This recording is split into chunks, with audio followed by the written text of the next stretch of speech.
Welcome to Small Business, Big Network, the podcast for small business owners who want big results from their networking. I'm Liz Drury, a freelance voiceover artist who knows that if you're not working, then networking could help. Austen Hempstead is a sales trainer whose strapline is "Selling is a skill." He believes that networking should never be about you and definitely should not be used as a form of prospecting.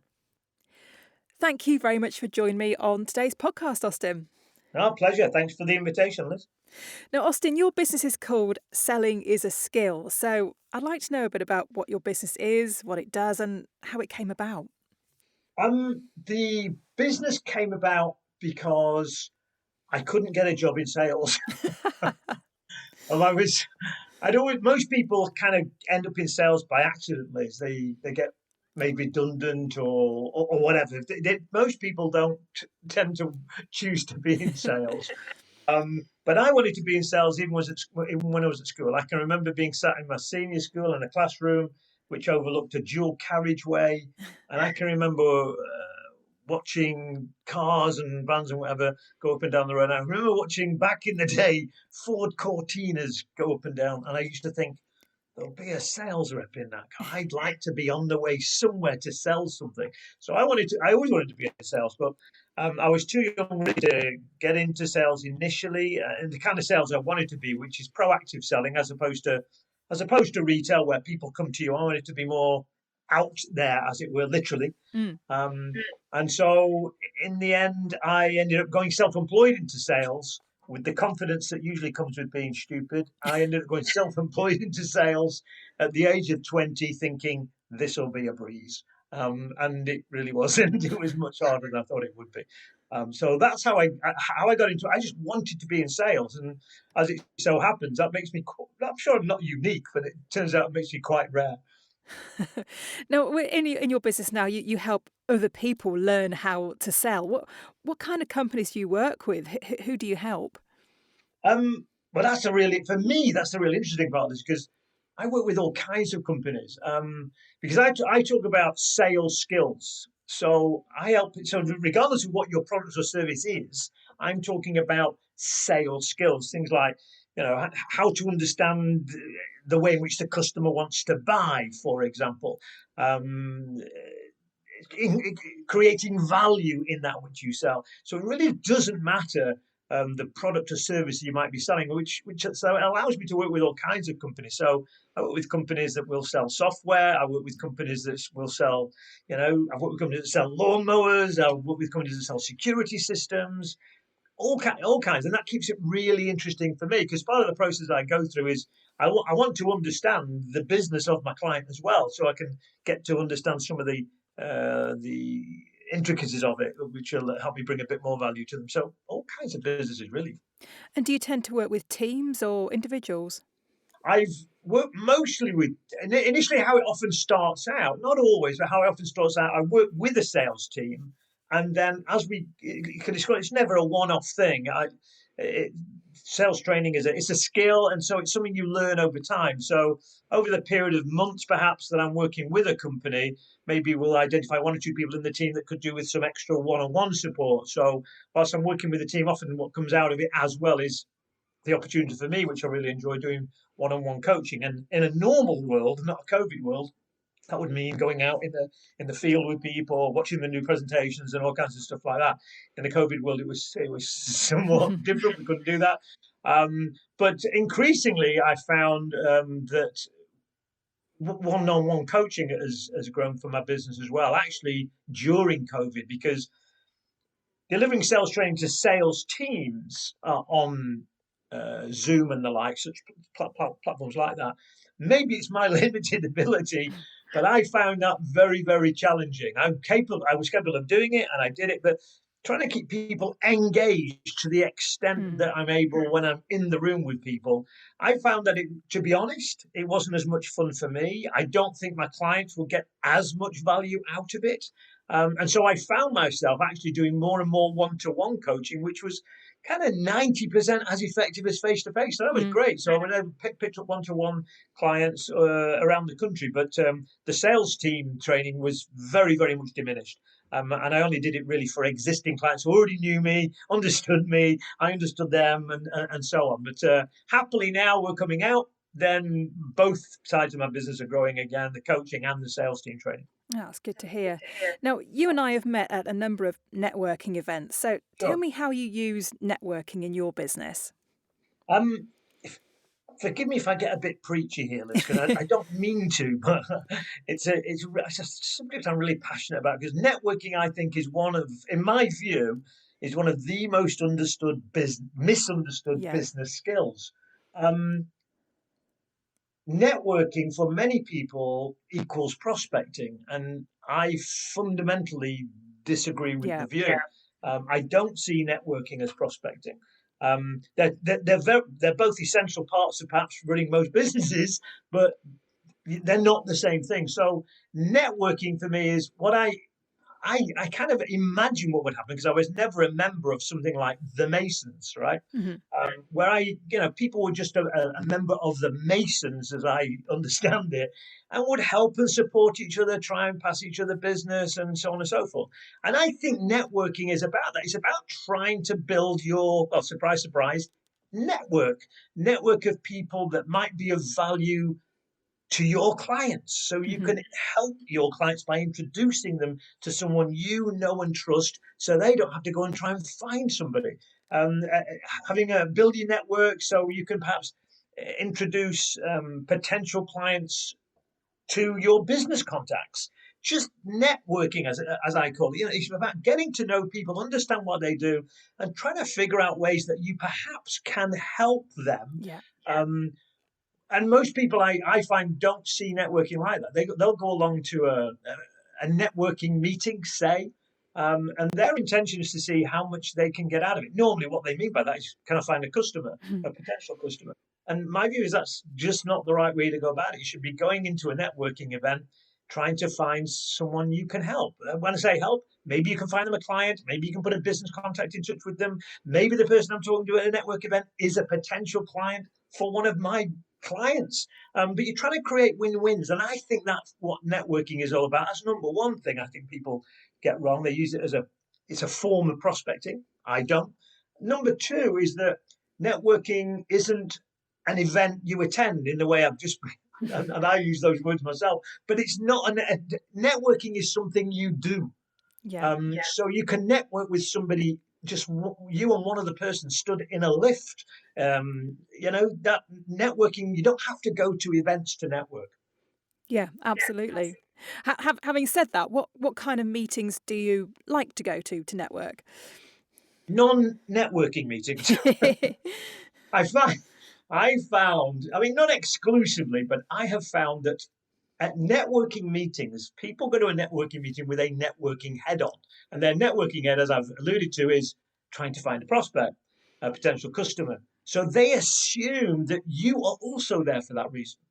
So when, I might say to someone at a networking meeting, when they ask me, what do you do? I say, well, I'm in sales training. I help people enhance their sales skills. Often people almost literally take a step back and say, well, we don't need any of that. And well, yeah, that's all right. I'm just answering your question. You asked me what I did, and that's what I did. And they answer like that, respond like that, because they think I'm there trying to find a prospect. And therefore that makes what I want to do at networking almost impossible to do at normal networking events. So I find attending other events, non-networking events, far more productive. Maybe some companies doing some kind of product launch. Maybe they've got a new office they're opening. There are all kinds of business events you can go to, which aren't networking events. And people, I find, generally go with a different mindset to those events. And therefore, they're much more receptive to, what I would like to talk about, just having a chat, just having a chat about their business. I like to understand people's businesses, because of course I can't find them a potential client or introduce them to someone who might be of value to them, or vice versa, unless I understand a little bit about their business. I like to stand and have a chat, or sit and have a chat, and try and understand their business, because then potentially maybe I can create a win-win somewhere, and that's my aim. Yeah. So how have you found things over the last year? Have you found it more difficult to have those chats with people and introduce them to people that you know when it's all been in the online virtual space? Yeah, yeah, I have. I found it really difficult, to be honest. The online group networking events that are around, and I'm sure a lot of people got a lot out of them, and thank goodness we had Zoom and the like rather than nothing. But when you're networking and those kind of things, you've got a dozen people on the screen in front of you, or six people on the screen in front of you. Where if I'm networking, I just like to be able to get to chat one on one with people. Hmm. Um, so for me to have what I feel is a meaningful and effective chat for the person I'm talking to as well as me, um, I really find it much better not online networking events. So in truth, I've attended very few of them really, and have been able to be how I've managed to do it during COVID is through LinkedIn, Hmm. which has not been any more or less effective than it was pre-COVID, to be honest. But that's where I've been able to make some introductions via LinkedIn, more so than online networking, because to be honest, I just haven't done a lot of online networking because it doesn't suit how I believe networking should be done. Now, something that you have done is have been a facilitator of one of the Business Hive bubbles. Yes. I've been attending a different bubble to you. So, just can you explain a bit about the business bubbles, what they're for, and what you had to do as a facilitator? The business bubbles by the business hive were a really good concept, because that was a chance to meet the same people on a regular monthly basis and share challenges and problems. So unlike a normal networking event where you might be meeting a whole different bunch of people, or 90% of them are different, or 50% are different, the business bubble just kept that same group of people together. So over the period of say 3, 4, 5, 6 months when I was facilitating, the the members, if you like, of the bubble got to know each other, got to recognize and understand that they could trust each other, and what was said in the bubble would stay in the bubble, as it Hmm. were. And that was great to be a part of that, because it was clearly of great value to different people within the group for different reasons, just for the camaraderie, just to be able to share a problem, just to be able to say to a group of people, business is really bad at the minute, and not be judged by it. Although for the most part, I have to say that was very rarely said. I was very pleasantly surprised how good it was for most people. But it was useful for that reason. It was the same group of people coming together on a monthly basis, sharing challenges, sharing good news, patting each other on the back, supporting each other if they needed it, and knowing they were in an environment that they could trust, and that it wouldn't, whatever they said wouldn't be on Hmm. LinkedIn or social media the next day. Yeah, I found it to be a really valuable thing that the business bubbles. I've really enjoyed being a part of it, and I know that other people have been getting a lot out of it as well. So just to come back to the networking again, if Yeah. there are people listening who are quite new to networking, what would be your top tips for them? My top tip for networking would, if I can, first of all, say something I mentioned before. Networking, number one, isn't prospecting. Hmm. Don't go to networking events looking for prospects. Prospects might appear. I mean, if they appeared for me, if was talking to me at a networking event, said, "Yeah, Austin, you do sales training. Can we talk to you about that?" I'm not going to run up and say, "No, no, no." But that's not the main reason why I go. So don't make the main reason why you go to find a prospect for you. Um, hey, how about what about this? Why don't you make your main aim when you go networking to find a prospect for your best client? Yeah. How about that? And then you'll find you have very different conversations than the one you would normally have. And talking about your best client will be far easier than telling people how marvelous you are. um, but that'd be one. It's not prospecting. Two, you've got to go with a plan. You've got to go with some kind of plan in your head. So go with one suggested. Go with the plan of trying to see if you can find a prospect, or maybe a useful business contact for your best client or your best three clients. But of course, you need to talk to your clients to understand who a potentially valuable business contact would be. So those would be two of my top tips. My third one would be that if you just go with the frame of mind, or remember, if you like, that networking, it's not about you. Yeah. Mostly it's about the person you're talking to. It's about the clients that you have that aren't even necessarily even at that meeting. It's about the business contacts you have. And yeah, okay, 20% is about you, but 80% of that is not about you. It's about other people, trying to help them, trying to create win-wins. And that way you bring real value to people. And I think that's a really worthwhile approach to networking, and I find that to be really, really effective. I mean, I can say all this because I was one of the top 3 in the world worst networkers when I started networking. Because my networking plan, when I had the disadvantage when I started networking of I had previously been great at cold calling, so I never bothered networking because if I wanted to create some business, I could just pick a phone up and cold call. I could create business. However, in my second business, which I started out in the Middle East, it was a different market I needed to talk to, so I needed to be able to network. So my plan was pretty much what most people's networking plan is, I think. Which I'd get a bunch of business cards, put them in my pocket, and go off to some networking meeting and think, "Well, I'll talk to a few people and hand them all a card, and good things will happen from that." Well, yeah, well, they didn't. And guess what? No surprise, because that's what everybody was doing. Yeah. But I did that for about 3 months, and at least I'm not quite as dumb as I might look. At least I had enough intelligence after 3 months to think, I'm doing this wrong. There's something not right here. I should be more able to make something happen as a result of this. So I can't remember now what the book was called. I read a book, and it wasn't specifically about networking, but I read a book which talked about meeting people at business events and so on and so forth, which basically confirmed for me that I was doing it not just a bit wrong, I was doing it completely wrong, 180 degrees. Don't make the networking about you. Go networking to help other people. And from that, I built my own simple strategy, if you like, my own plans.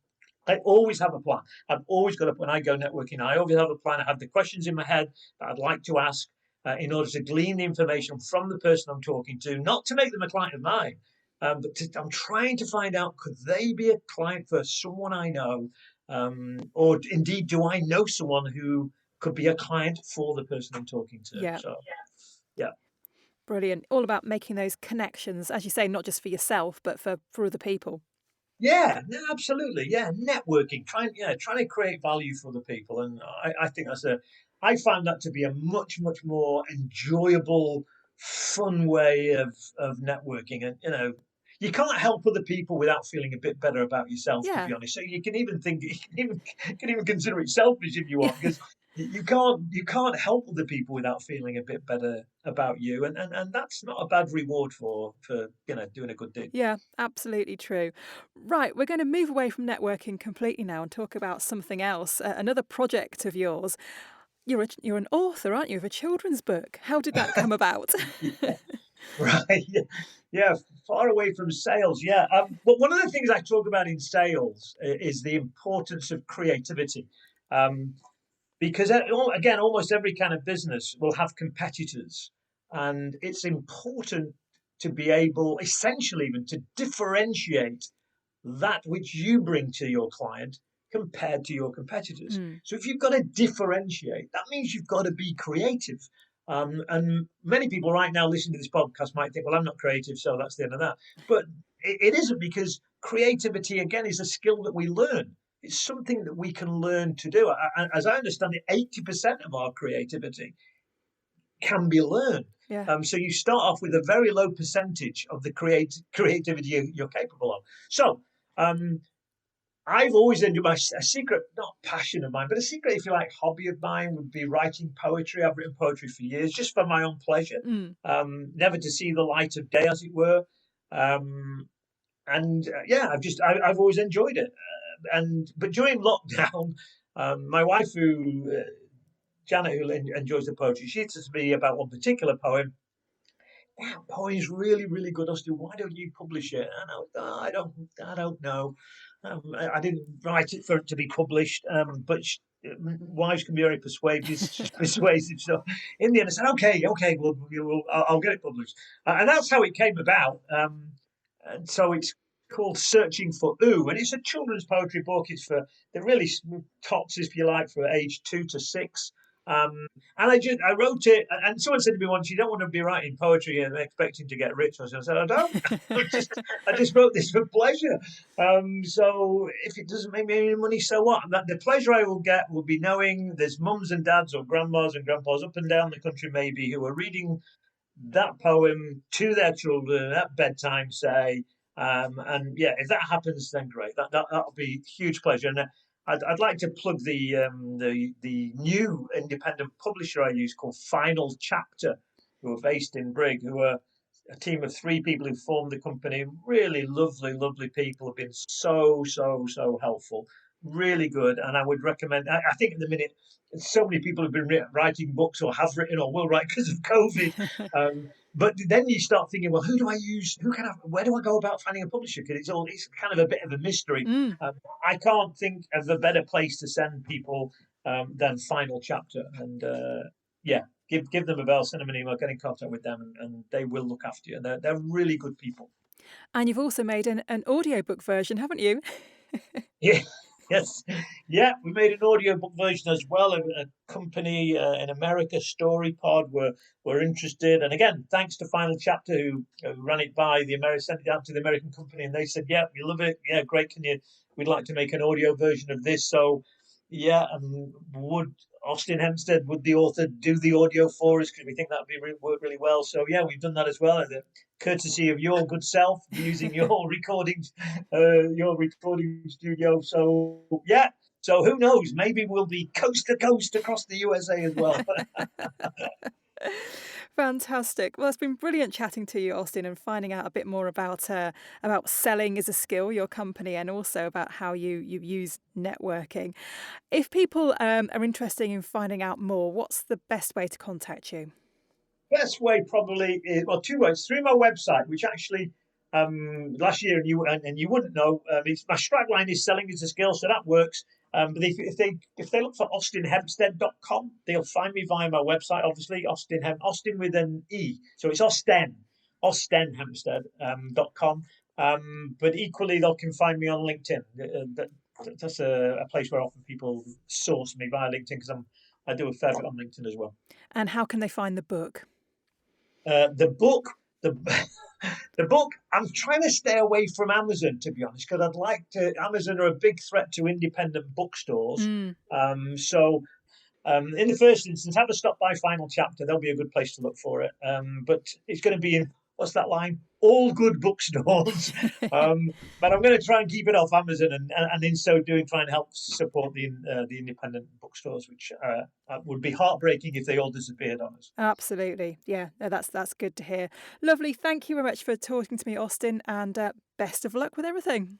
Liz, thanks very much for the invitation. It's been a pleasure. Thank you.